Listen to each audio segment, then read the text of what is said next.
Nous sommes en 1950 après Jésus-Christ, et toute la Gaule est envahie par un reporter belge. Toute? Non. Un duo de BDistes français résiste encore et toujours à l'envahisseur. Et malgré les assauts répétés du puissant Hergé, nos deux Gaulois n'allaient pas tarder à changer le monde de la BD franco-belge pour toujours. Mais revenons un chouïa en arrière.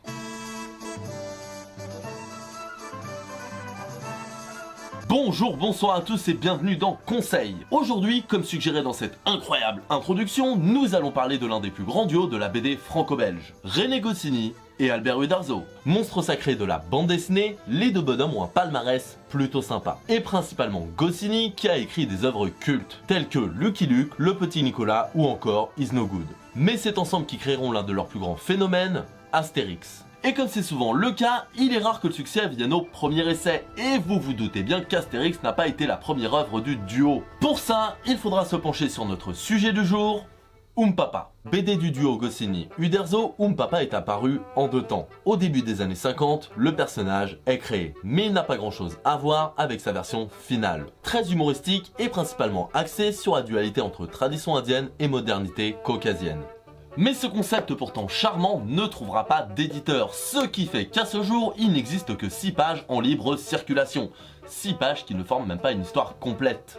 Il faut dire que les quelques pages disponibles, bien que sympathiques, ne sont pas exceptionnelles. L'humour est omniprésent, que ce soit verbalement ou visuellement, et l'histoire, elle, semble presque inexistante. Le tout faisant plus penser à un dessin animé de la Warner qu'à une véritable aventure. Alors, ça a l'air cool, mais bien moins que sa version finale. Et il faudra attendre la fin de la décennie, 1958 pour être exact, afin que notre Peau-Rouge ait sa véritable chance dans le journal Tintin. Et pour ça, l'univers va être complètement modifié.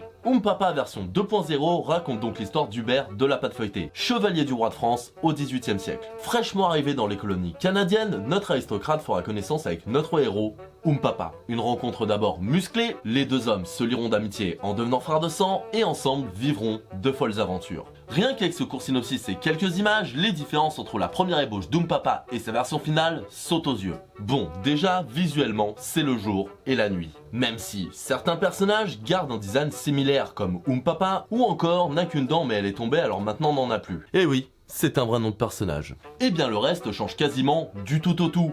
Avant, après. Changement également présent dans l'histoire, comme nous l'avons vu, mais gardant la même thématique principale, à savoir le choc des cultures entre les Amérindiens et les Occidentaux. Alors, dans les deux cas, il n'y a pas une grande dénonciation du consumérisme blanc, mais on peut quand même noter que dans la première version, l'invasion du territoire des Indiens avait l'air bien plus présente. Là où la version finale effleure certains thèmes historiques, comme par exemple le choc des cultures, ou la manière dont les Européens se sont servis des Indiens pour leur guerre de territoire. Territoire censé être aux Indiens à la base, mais bon. Mais le tout de façon comique et plutôt gentillet. Ici, les Blancs, et plus particulièrement les Français, ne sont pas montrés comme hostiles envers les Peaux-Rouges. Différents, jugeant parfois leurs coutumes, mais restant bienveillants et curieux à leur égard. Et là où considérant la sortie Papa, on aurait pu s'attendre à quelque chose de très paternaliste de la part des Blancs, comme ça a pu être le cas dans Tintin au Congo par exemple, ici c'est limite l'inverse. Hubert de la Pâte Feuilletée apprend beaucoup Papa, que ce soit en débrouillardise ou avoir du recul face aux codes qui lui sont inculqués depuis sa naissance. Et ce, 37 ans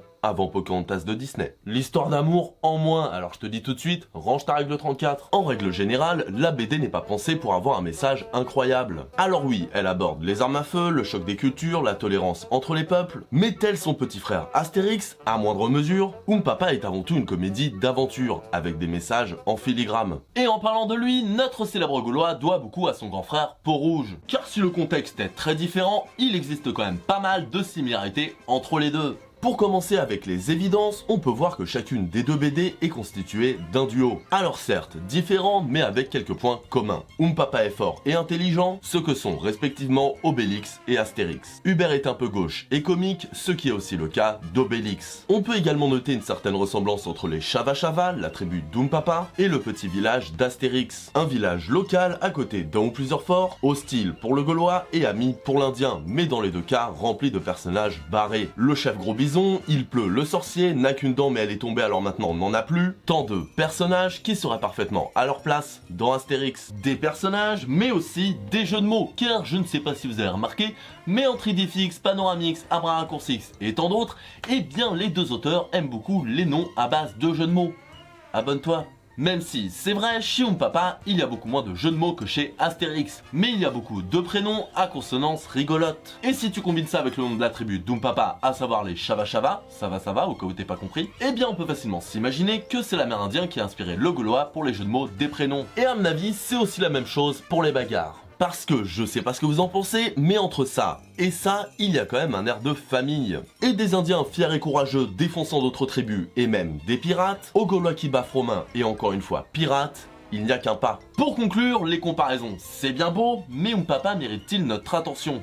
Eh bien oui, clairement. Même si pour certains, elle pourrait avoir mal vieilli, la BD tient encore très bien la route aujourd'hui. Les gags sont bons, le visuel dépaysant est superbe, les personnages attachants et l'aventure prenante. Alors oui, sur certains points, Astérix le dépasse. Sur beaucoup de points même. Mais il ne faut pas oublier que sans Papa, le célèbre Gaulois ne serait probablement pas ce qu'il est aujourd'hui. Et aussi que notre peau rouge a malgré tout des qualités qui lui sont propres, qu'il n'a pas à envier à son petit frère. Et c'est pour toutes ces raisons, et bien d'autres, que je vous conseille Papa. Si vous en avez l'occasion, n'hésitez pas à lire une ou deux histoires du Peau Rouge, je ne pense pas que vous le regretterez. C'est dommage qu'il n'y ait eu que 5 aventures, mais les auteurs ont eu l'appel de l'inspiration pour un autre projet. Et en termes de succès, le temps nous a montré qu'ils ont bien fait. Au moins, Papa n'a pas à rougir, putain de merde, je suis drôle, et est parti sur un sans faute. Ce qui n'est malheureusement pas le cas pour son petit frère, que ce soit en BD ou au cinéma.